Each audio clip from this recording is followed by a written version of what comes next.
How's it going, everyone? It's Sam. We have a major warning to Cardano holders, some exciting news for Cardano holders. We also have some news that we have to cover for Bitcoin and cryptocurrencies in general, along with Binance and Matic, and some different options that you can use. Not actual options like stock options, but some different alternatives that you can use to invest in cryptocurrencies now and get a discount, a significant discount. So we're going to talk about that towards the end, but we have a lot to cover. If you guys don't mind hitting the like button, subscribe button, I really do appreciate that. It helps out the channel a lot. Also, there is a link underneath the video to Unstoppable Domains. I won't spend long talking about this, but if you guys want, you should definitely go play around on their website. They are a cryptocurrency company that's doing great things right now, creating no renewal fee domains where you can get in, plug in all your wallet addresses, and I will link it underneath the video. It's definitely something that you should go play around with. You can make some money on it too by selling their domains on secondary marketplaces. And there's a link down there to BlockFi to get an interest rate on your crypto and up to $250 when you sign up and start depositing. So we have to look at the crypto market today because we are up. We have about a 1% increase. Not a huge day by any means, but some cryptos are moving a little bit. We have Luna up 3%. Just kind of another quiet day though. I mean, we've kind of been sitting in the same area for days and days and days, and I think a lot of us are wondering when something is going to happen because we can see the signs happening. When you look at on-chain data, looks like things are going to get interesting here, but it keeps on being boring every single day, it seems like. So let's cover some of the news that's happening behind the scenes. So first of all, we know over the last few days that Walmart, Facebook, Microsoft have been betting big on the metaverse and in crypto, and now Google is hiring an ex-PayPal exec to run payments and set a new course, and they're considering letting users store Bitcoin and crypto in digital cards.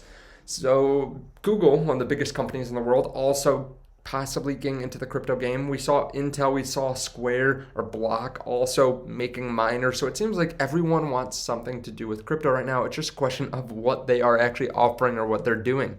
And Cash App now is confirming Lightning Bitcoin payments for all US customers in coming weeks. So if you want a piece of this market, it's important to get it now because there's going to be some adoption. I mean, we saw how quickly Cash App kind of took over the US, becoming one of the most popular finance apps, if not the most popular. And now they're going to enable Lightning payments for all US customers. They're probably doing that because of how well Strike did in Argentina. Of course, they probably already were going to do this, but but the Strike app is being brought to Argentina, and it became one of the most popular apps very soon, very quickly after this. And that's probably because they saw how beneficial it was to El Salvador, because the fact is they have 4 million users using their Bitcoin wallets, but they only have a few million that actually have bank accounts. So pretty interesting how this is spreading. I mean, whether it's spreading in the US or Argentina or El Salvador. Now, not all this is great. I mean, there have been some issues. Strike app won't support Bitcoin in Argentina. So that's kind of interesting because we talk about Strike app being a very Bitcoin focused app, but it looks like right now, according to CoinDesk, they are only offering USDT, so you can accept Bitcoin, but then it gets converted over to Tether stablecoin. Now, I don't know if this is going to continue, but it looks like some people are annoyed with it right now. Now, we have that all being offered here on some of these apps, but we're also going to have banks that are going to go live with Bitcoin trading, and I talk about this a lot because I think it is really important, but about 300 banks are going to go live in the first couple quarters to launch their services through NYDIG. So NYDIG is helping a lot of these banks offer cryptocurrencies, and this is going to be huge. Now, moving from Bitcoin over to some of the smaller caps, let's take a look at some news for Polygon. So Polygon activated EIP 1559. This is burning about 0.27%. Not a huge amount, but one more piece of good news. I'm pretty bullish on Matic, and it is actually selling at a bit of a discount. Right now, we have it at $2.10. It's been floating around $2.30 a lot recently, but I still think that's looking bullish, assuming the whole market does okay. And this is just one more good thing coming from Matic. I mean, not a huge burn compared to something like EIP 1559 for Ethereum, but still, like I said, just one more domino. Now, Cardano is now partnering with Emergo to develop new dApps. So we know that they have some big news coming here tomorrow.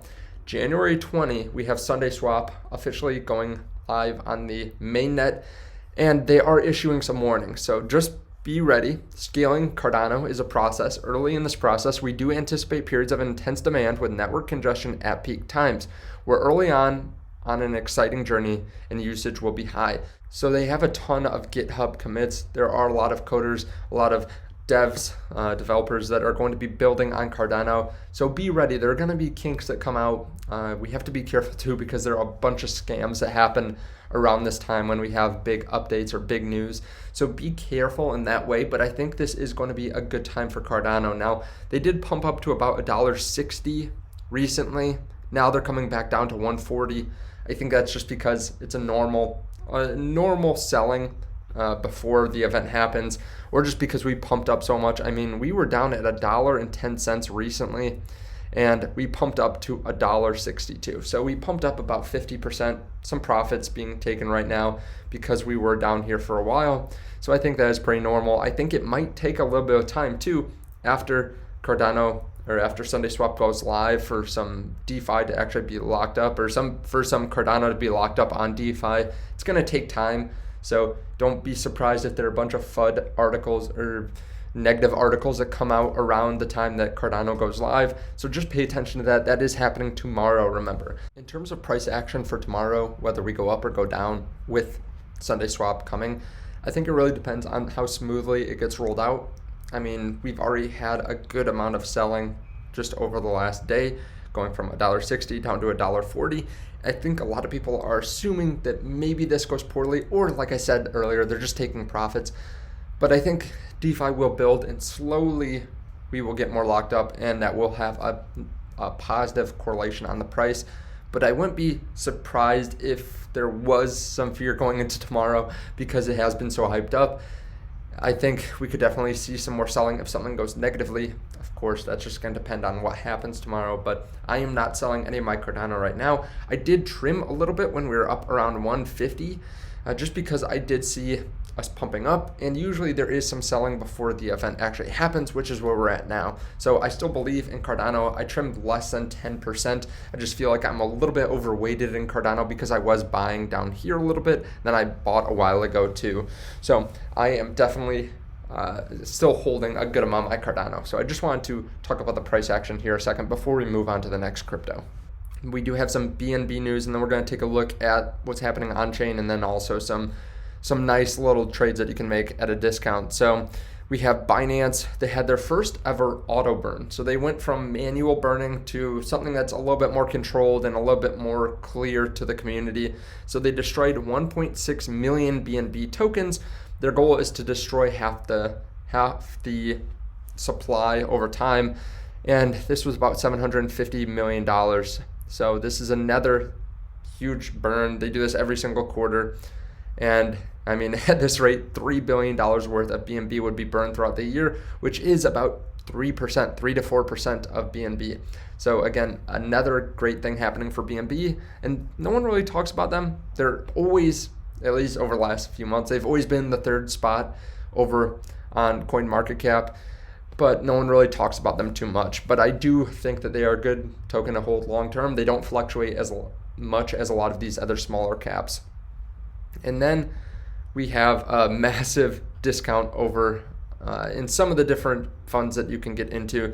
So first of all, let's look at the amount on exchanges. Bitcoin slightly ticking down. We have leverage near the all-time high still, about 0.217. So be ready for some volatility there. And then we have more coming off of exchanges for Ethereum.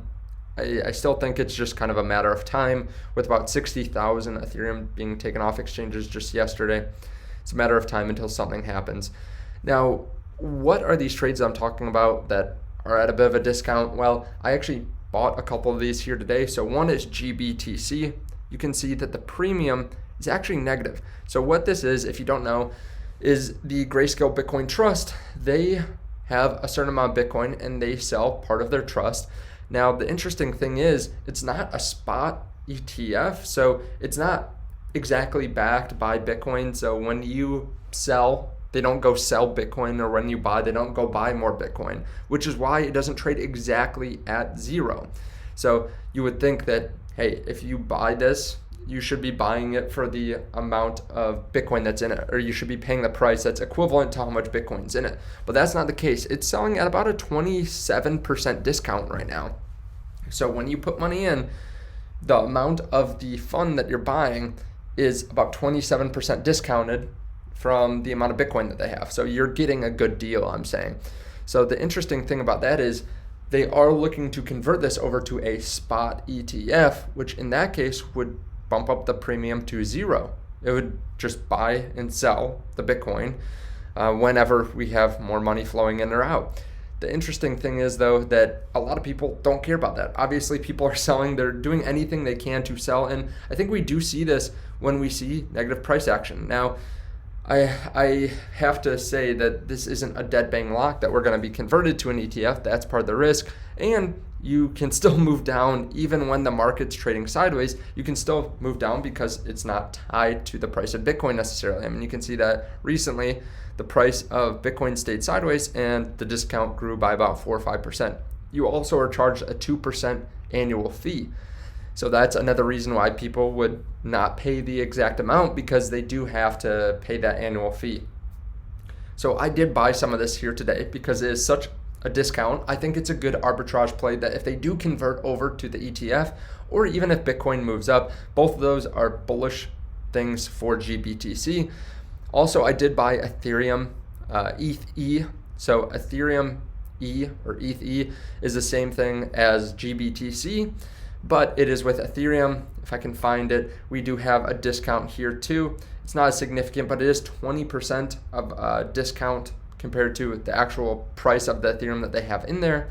And then MSTR is also at a discount. So MicroStrategy is at about a $4.93 billion market cap. The amount of Bitcoin that they have is worth about $5.24 billion. So it is trading at about a 6% discount. Now they do have debt, but I think they have some creative ways of getting debt to buy more Bitcoin, and they do hold, was that over 5% of the available Bitcoin right now. That's not even considering Satoshi's Bitcoin or Bitcoin that's lost. When you consider that, they probably have close to 8 or 9, maybe even 10% of the available Bitcoin out there. So I think that they are going to continue to move up, obviously, when Bitcoin's price goes up. And usually we see them fall below their net asset value, or their amount of Bitcoin, I should say. We see them fall below and then they bounce right back up and even trade at a premium when Bitcoin goes up higher. So I did buy these 3 different securities here today, and the great thing about that is I bought them in a retirement account, so I can buy and sell them without having taxable events, which is really nice. So I just wanted to bring your attention to that in case you guys were interested. Overall, not much happening in the price, but like a lot of days, there is a lot of news that's happening behind the scenes, making crypto even stronger. More companies getting into it, more money being thrown at it, more upgrades, making the networks even stronger. Let me know your thoughts on this underneath the video. Thank you guys so much for watching. Check out the links underneath the video to Unstoppable Domains and also to BlockFi, and I will see you in the next video. Bye.